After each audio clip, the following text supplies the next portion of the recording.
Oliy Majlisning Inson huquqlari bo'yicha vakili Ombudsmanning 2024-yilgi faoliyati raqamlarda. 2024-yilda fuqarolarga qulaylik yaratish maqsadida ombudsman.uz mobil ilovasi ishga tushirildi. Unda One ID identifikatsiya tizimi orqali tez va oson ro'yxatdan o'tish, murojaat yuborish va javob xatlarini olish, onlayn maslahat, yangiliklar va statistik ma'lumotlardan xabardor bo'lish imkoniyati yaratildi. 2024-yilda ombudsmanga 23.422 ta murojaat kelib tushdi. Yillar kesimidagi statistik ma'lumotlar o'sish dinamikasini ko'rsatmoqda.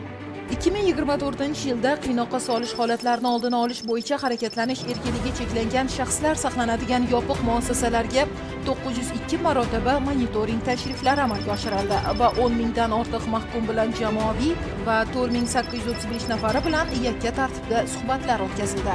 Murojaatlar tahlili hamda monitoring tashriflari yakunlari bo'yicha parlament palatalariga 9 ta tahliliy ma'lumot, Oliy Majlis Qonunchilik palatasiga qonunchilik tashabbusi tartibida bitta qonun loyihasi, Vazirlar Mahkamasiga 5 ta tahliliy ma'lumot, Konstitutsiyaviy sudga bitta masala, davlat organlari va tashkilotlari va sudlarga taqdimnoma, xulosa, da'vo arizasi, talabnoma shaklidagi 182 ta ta'sir choralari kiritildi. Murojaatlarni ko'rib chiqish natijalariga ko'ra, ombudsman tomonidan fuqarolar manfaatida jami 4,12 milliard so'mdan ortiq mablag' undirildi. Shundan 1,83 milliard so'mi ish haqi va mehnat munosabatlariga, 1,49 milliard so'mdan ortig'i qarzdorlik, kompensatsiya va boshqa huquqiy munosabatlarga to'g'ri keladi. Shuningdek, 409 million so'mga yaqin aliment to'lovlari undirilishi hamda ombudsman tavsiyasiga ko'ra 460,5 million so'mlik ijtimoiy yordam ajratilishi ta'minlandi. Ombudsman ko'magida fuqarolarning 85 million so'mlik noreal qarzdorligi bartaraf etildi. 64,5 million so'mlik ma'muriy jarimalar bekor qilindi. 33 nafar fuqaroning mehnat huquqlari tiklandi. 63 nafar shaxs ish bilan ta'minlandi. 12 ta holatda murojaatchilarga pensiya huquqlari tiklandi. 70 nafar fuqaroga davolanish uchun yo'llanma berildi. Ombudsman tavsiyasiga ko'ra, aholining xavfsiz harakatlanishini ta'minlash maqsadida Farg'ona, Andijon va Xorazm viloyatlaridagi serqatnov ko'chalarga svetoforlar o'rnatildi. Murojaatlar ishchi guruh tuzilgan holda o'rganilishi natijasida Surxondaryo viloyati Bandixon tumanidagi mahallalarda aholiga ichimlik suvi yetkazib berish yo'lga qo'yildi va elektr energiyasi ta'minoti tiklandi. Ombudsman ko'magida 20 nafarga yaqin fuqaroning mulk huquqlari tiklandi. Ombudsman murojaatiga asosan 50 nafarga yaqin ijtimoiy himoyaga muhtoj fuqaroga yordam ko'rsatildi. Fuqarolar murojaatlarini o'rganish natijasida o'z faoliyatiga mas'uliyat bilan yondoshmagan qator davlat tashkilotlari va idoralari xodimlariga nisbatan choralar ko'rildi. Jumladan 67 nafar xodimga hayfsan berildi, 8 nafar mas'ulga jarima qo'llanildi, 7 nafar mas'ul lavozimidan ozod etildi. 2 nafar mas'ulning xatti-harakatlari baholanib, ma'muriy sudga oshirildi. Ichki ishlar organlari tizimidagi 29 nafar xodimga hayfsan berildi. 13 nafar xodimga intizomiy choralar qo'llanildi. 6 nafari lavozimidan ozod etildi. Murojaatlarni o'rganish natijalariga ko'ra 14 ta holatda jinoyat ishi qo'zg'atildi. 23 ta holatda jinoyat ishi qo'zg'atishni rad etish haqidagi qarorlar bekor qilindi. 26 nafar shaxs ma'muriy javobgarlikka tortildi. 2 ta holatda jinoyat ishi tugatildi. Mahkum va mahbuslar murojaatlarini ko'rib chiqilishi natijasida ombudsmanning insonparvarlik tamoyilini qo'llash haqidagi murojaatiga asosan tegishli sudlar tomonidan 36 nafar mahkumga tayinlangan jazo yengilrog'iga almashtirildi. 4 nafar ayblanuvchiga tanlangan ehtiyot chorasi yengilrog'iga o'zgartirildi. 4 nafar mahkum yashash hududiga yaqin koloniyaga o'tkazildi. 17 nafar mahkum va mahbuslarning oila a'zolariga moddiy va ijtimoiy ko'mak ajratilishiga ko'maklashildi.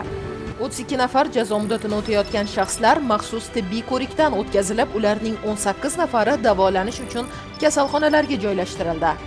2024-yilda ruhiy, psixologik, jismoniy yoki boshqacha tarzda bosim o'tkazganlik bo'yicha 191 ta murojaat kelib tushdi. Ularning 128 tasi prokuratura idoralari tomonidan tasdiqlanmadi. 21 tasi yuzasidan tergovga qadar tekshiruv harakatlari davom etmoqda. 16 tasi bo'yicha jinoyat ishi qo'zg'atishni rad qilish haqidagi qarorlar tegishli prokurorlar tomonidan bekor qilindi. 13 nafar xodimga intizomiy choralar qo'llanildi. 2 nafar xodim ishdan bo'shatildi. 10 nafar mahkumga qo'llanilgan intizomiy ta'sir chorasi bekor qilindi. Uchta holatda ichki ishlar organlari xodimlariga nisbatan jinoyat ishi qo'zg'atildi. Ombudsman boshchiligida harakatlanish erkinligi cheklangan shaxslar saqlanadigan yopiq muassasalarga amalga oshirilgan monitoring tashriflaridan so'ng ombudsman tavsiyasiga ko'ra 23-son mahkumlar uchun ixtisoslashgan kasalxona negizida 50 o'rinli ayollar bo'linmasi ochildi.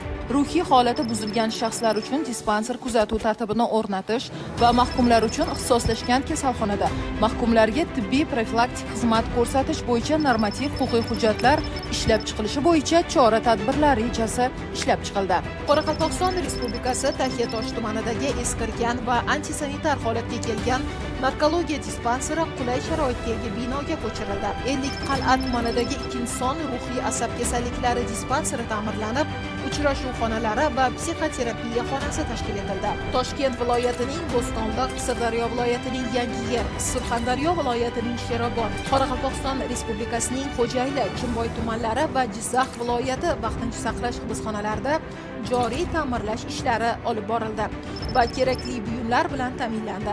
Ombudsman tavsiyasiga ko'ra Toshkent viloyatidagi 1-sonli, Buxoro viloyatidagi 4-sonli, Xorazm viloyatidagi 11-sonli, Surxondaryo viloyatidagi 9-sonli tergov hibsxonalarida uzoq muddatli uchrashuv joylari tashkil etildi.